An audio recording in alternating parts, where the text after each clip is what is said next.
It's Friday, May 22nd, 2026. I'm Josh Rawlerson, and this is Pennsylvania Legacies. Well, with the unofficial start of summer this Memorial Day weekend, Pennsylvanians are itching to get into the water. But depending on where you swim, you may find yourself itching, or worse, after you get out. Many of Pennsylvania's freshwater recreation spots are contaminated with toxins that can cause anything from skin irritation to gastrointestinal problems to organ damage and even paralysis. That's the kind of toxicity you might associate with chemical or industrial pollution. But in fact, we're talking about poisons that occur naturally in the presence of blue-green algae. And of course, algae is natural too. Most species of it are benign or even beneficial. It's only a problem when there's way too much algae, as there often is in Pennsylvania's lakes due to an excess of nutrients in the water, as well as warmer temperatures caused by climate change. Biologists call this an algal bloom. And even without harmful cyanotoxins, it can create all kinds of ecological trouble. A subset of algal blooms has earned the special designation of harmful algal blooms, or HABs, H-A-B. The solution to both harmful algal blooms and the less acute ordinary kind is the same. In both cases, you have to reduce the amount of nutrient finding its way into lakes and ponds. In the Poconos region, that means educating nearby homeowners whose sometimes over-fertilized lawns and improperly maintained septic systems can be the source of nutrient pollution. For that reason, one Watershed organization in northeastern PA is taking its message directly to those water recreation-based communities with the new mobile education facility. It's called the HAB Lab. Funded with $10,000 from PEC's Pocono Forests and Waters Conservation Landscape Mini Grants Program, the HAB Lab is making its debut this summer in resort areas and other communities around the region. Nick Spinelli is Executive Director of the Lake Wallenpaupack Watershed Management District, which created the HAB Lab. He's our guest on this episode. Nick spoke with Caroline Brannon, our communications coordinator at PEC, here with her first podcast interview. Here's their conversation.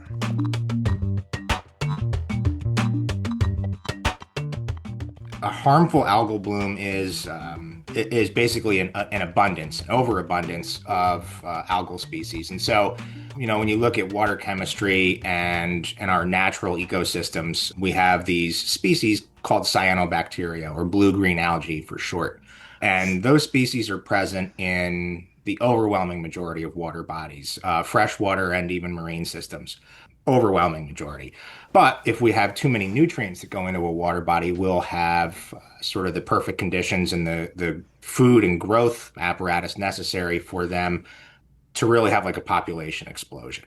And so these cyanobacterial cells can very quickly dominate the water column and the species that are present there, and they have the potential to produce toxins. So not all algal species are capable of producing toxins, but most cyanobacteria are what we're talking about in terms of harmful algal blooms because they do have the potential to trigger toxin production. We don't know what triggers that production yet. There are scientists working on this globally to try and figure out what those trigger points are. But that's what we mean. We have an abundance of cyanobacterial cells, and they have the potential to produce toxins that are harmful to humans, mammals, livestock, pets, even some of the other creatures that live in those aquatic ecosystems. Wow, okay, so they sound really detrimental to us and our environment. Yeah, potentially, yeah. Could you give me some examples of maybe how they would harm people and how they would harm our ecosystems? Sure. As far as like the human and animal health issues, depending on what species they are, they have the ability to produce different types of toxins. And so there are some that can affect the nervous system, some that are liver toxins. Even some of them, even if they're not producing a toxin, can have, particularly with humans, like a skin reaction, like a dermatitis. So think about how some people are allergic to poison ivy or sensitive to certain plant species or pollen. So a similar type of experience. But really, it's the toxins that are harmful to sort of our internal organ systems that we're most concerned with, particularly with, humans and then also livestock and pets. As far as the ecosystem impacts, so, if you have this abundance of algal cells there, they can be outcompeting other species that are necessary. So, maybe as a part of the aquatic food chain, You can also have issues where they're going to consume all the oxygen out of the water.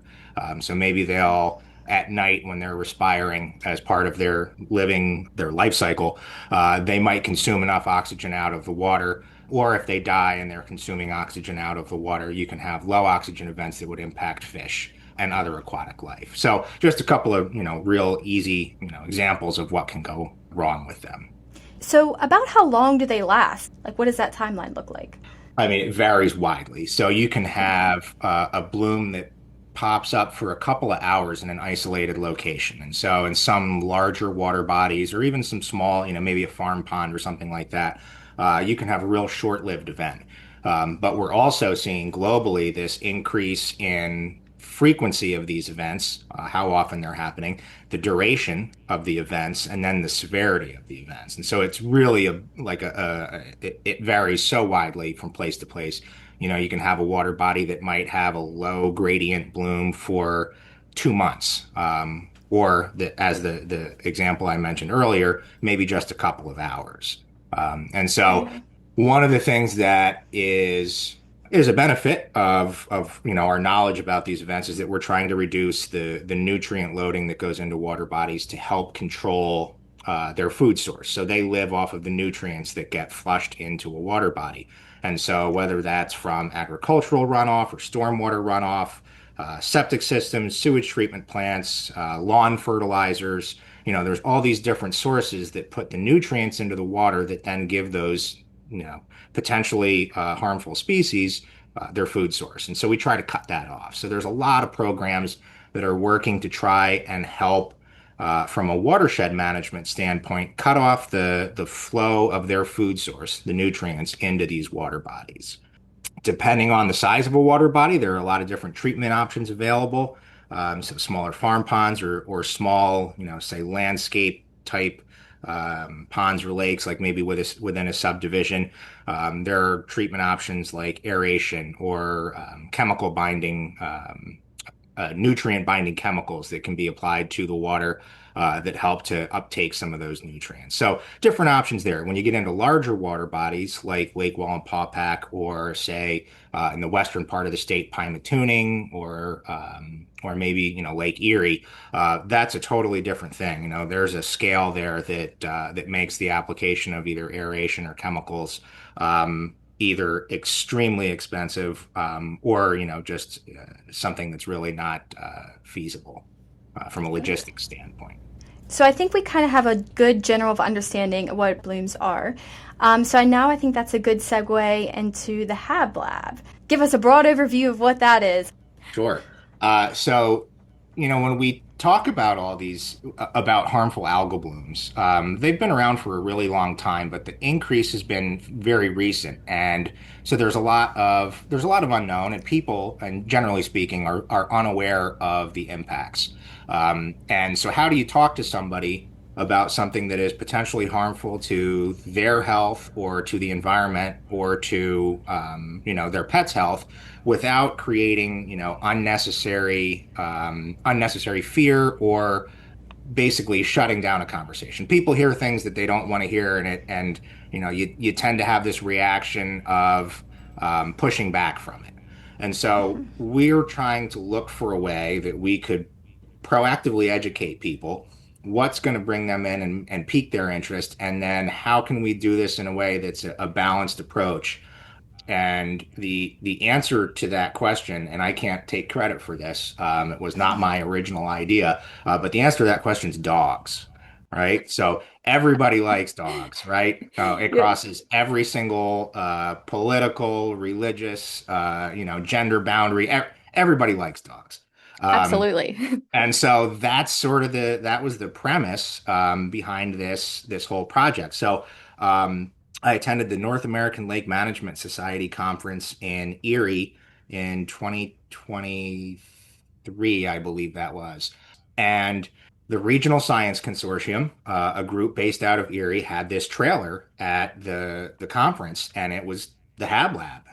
And I walked into it, and it had dogs all over it, as a way of explaining how harmful algal blooms are impacting us.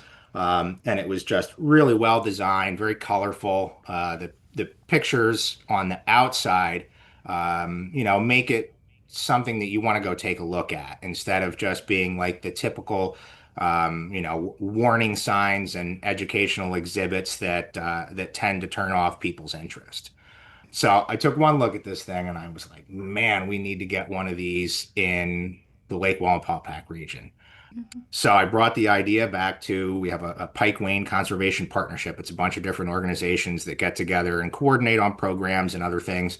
And so I brought the pictures. I basically sat at this meeting and I passed my phone around the table so people could look at the pictures of this thing. And I said, I think we need to get one of these.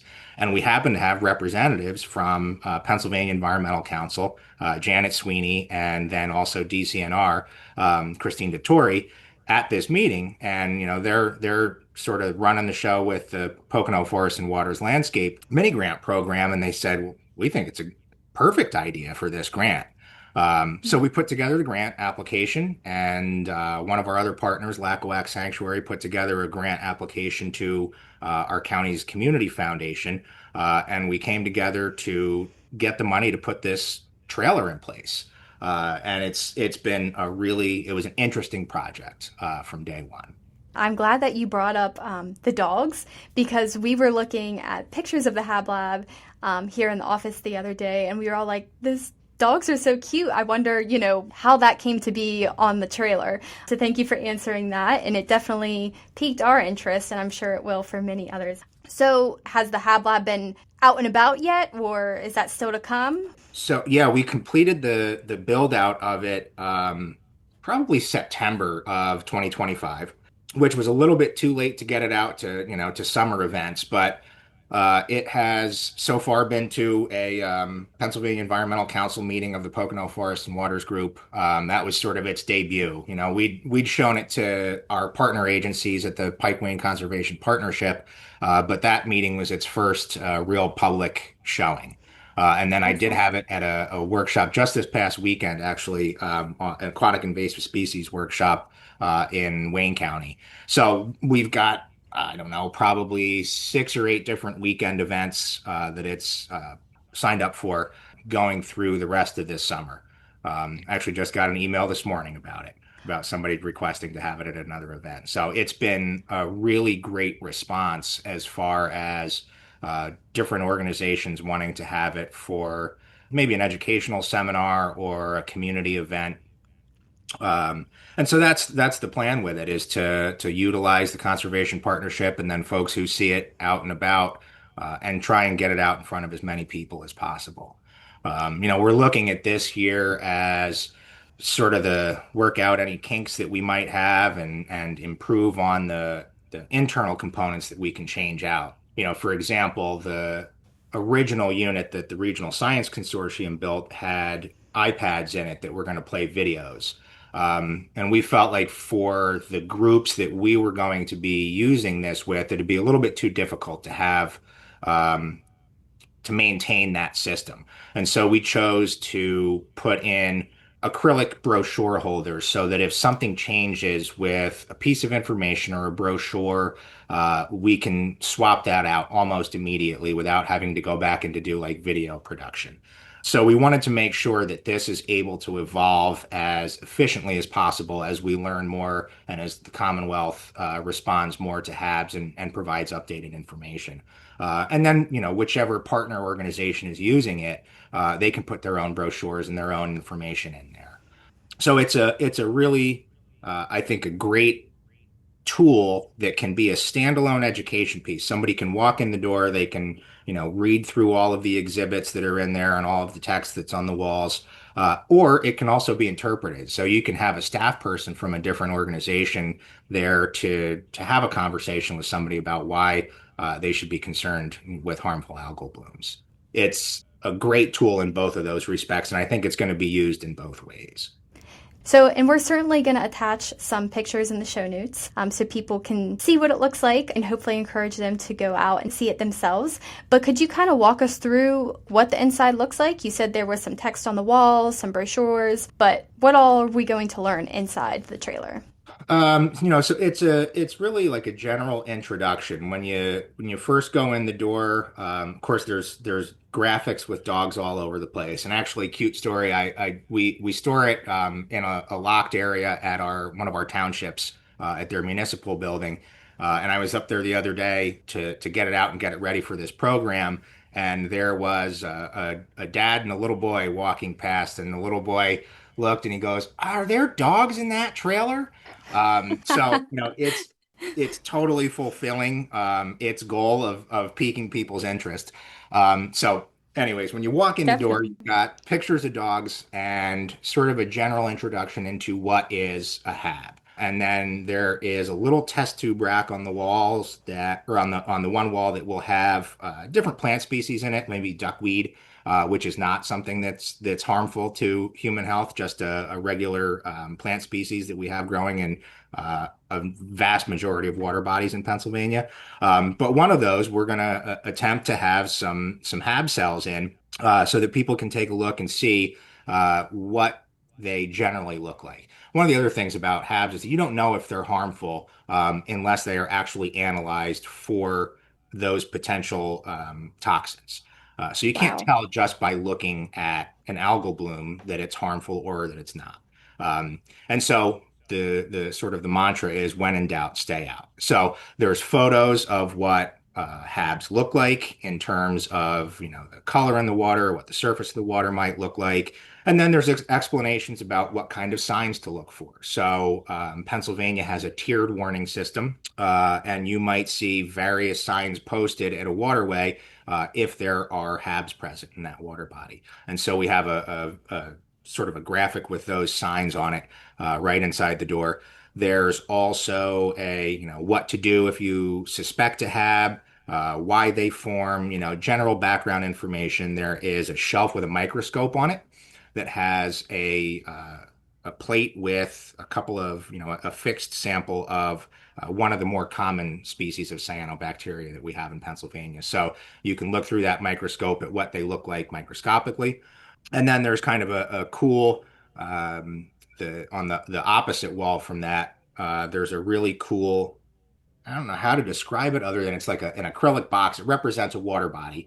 And then the different Okay. nutrient sources and inputs that help lead to HABs. And so there's one that mentions waterfowl droppings, chemicals, lawn fertilizers, things like that, stormwater. And there's all these acrylic tubes that you can put little tiny green like foam balls, like about the size of a ping pong ball through to represent where all those nutrients are coming into that water body. And so that's a big one with the kids. Wow.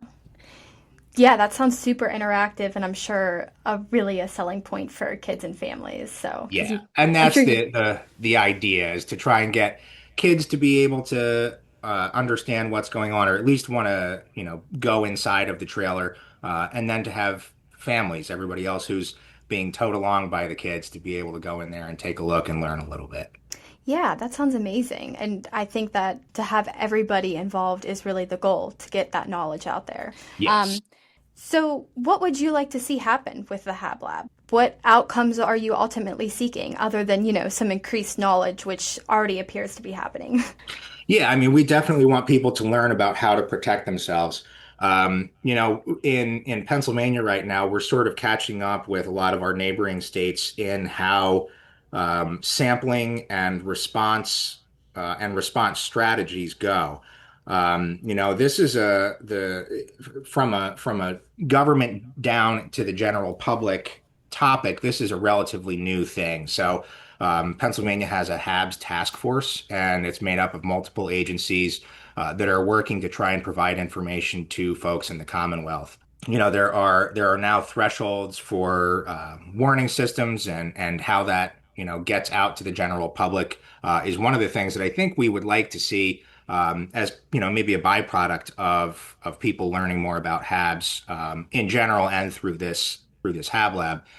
There's no defined roles and responsibilities for how these warnings get posted, and so it leaves a little bit up in the air. And so, what we have been telling folks around here is that part of this is personal accountability and responsibility in choosing how you want to respond to this potential risk. So if there is, discolored water with the mantra of when in doubt, stay out, do you choose to go into that water and take a risk, or do you not?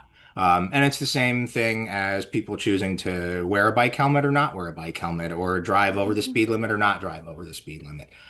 So there's personal accountability in this, and we just want to make sure that people have the knowledge and at least, the ground level education to be able to make an informed decision about protecting themselves and their families and their pets.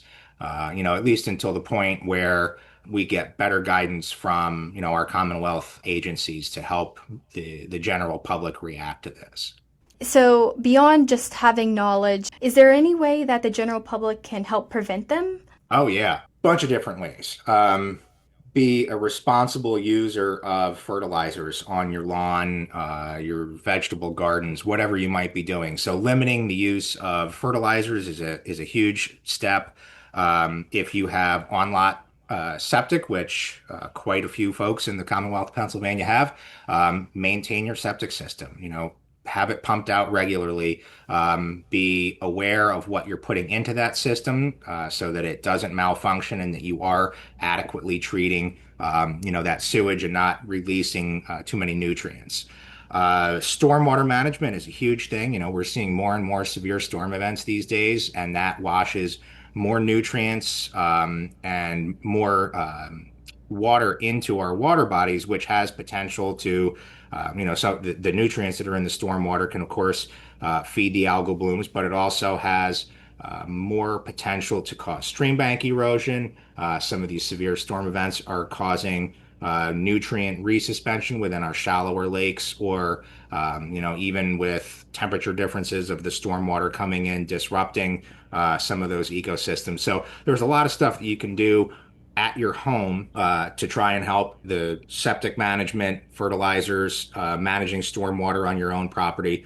And then there's, more global or landscape-wide initiatives or efforts that you could take. Carpool a little bit more often. Be aware of, this might sound silly for me to say, but, limit your use of artificial intelligence. It's a huge energy consumer, and we're seeing a lot of pushback everywhere right now with artificial intelligence and the data centers. So, there's a lot of personal choices that you can make, and then a lot of community-wide choices that you can make as far as, utilizing public transportation or things like that. It's a personal choice for everyone, how much effort you want to put into being an environmentally responsible citizen, I guess is the best way to put it. And you mentioned it's going to be at a few different locations and events soon. Are you able to tell us kind of where people can see that coming up shortly within maybe the next few weeks, or is that still getting decided? No, we have a bunch of different events. Delaware Highlands Conservancy will have an event June 13th. We have a couple private community associations that are going to have it, say, like at their annual night out or community-wide picnic. We're going to try and get it to Lackawanna State Park in the second week of June for an event, if we can work on the logistics for that. If anybody is interested, they can reach out to us. Wallenpaupack is our website. You can find contact information on there.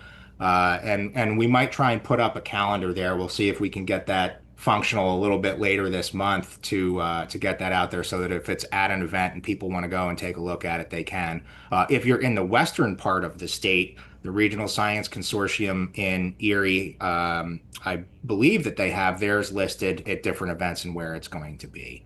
So theirs is almost identical. We utilized their designs for it, and then changed a few things out to be more focused on the Pocono Northeast region as far as photos and text. So there's options for folks to see this piece, whether they are here in the Northeast or out in the Northwest. That's great. I was just going to ask that as well. So, everybody throughout the state can get a chance to kind of check out what this is and learn more. So this has been great. I've learned so much. Thank you so much for talking with us. We will definitely link your website in the show notes so people can go learn more and maybe even check out some of those events. Anything else you want to talk about that we glossed over? I mean, I think as we sort of develop the framework of how this trailer works, I think we'll have more and more opportunities for it to get out in front of the general public, especially here in the Northeast corner. As far as HABs are concerned, I think if there's an action item that folks want to take besides, coming and checking out the HAB lab or learning about HABs on your own, it's that, our natural resource management agencies sort of have full plates already. And in, I think, a lot of ways, what we need in Pennsylvania is legislative support to get our natural resource management agencies more funding or maybe more framework to be able to adequately address harmful algal blooms. And so, if you know your local House rep or your senator, even, county level folks, reach out to them and express support for this, for the development of a more comprehensive program to address harmful algal blooms. I think every facet of life and every special interest group that's out there, has a particular concern that they want assistance with. And this is one that very much affects all of us in Pennsylvania as far as natural resources, human health. The impacts of a harmful algal bloom aren't just affecting, one particular water body or one particular group of people. We have economics of tourism in Pennsylvania that are very much tied to our natural resources. And so this is something that really is a statewide concern. And I think it's important that we all remember that and we all try and get some of that legislative support for programs that can really help us manage this so that we can protect our natural resources, the Commonwealth economy, and also, most importantly, all of the people who live in Pennsylvania and recreate in our waterways. Absolutely. Legislative support is the key to everything. So thank you so much. That was a great conversation. I'm ready to come check out the HAB lab myself, and I hope I can do that at some point. And again, thank you so much.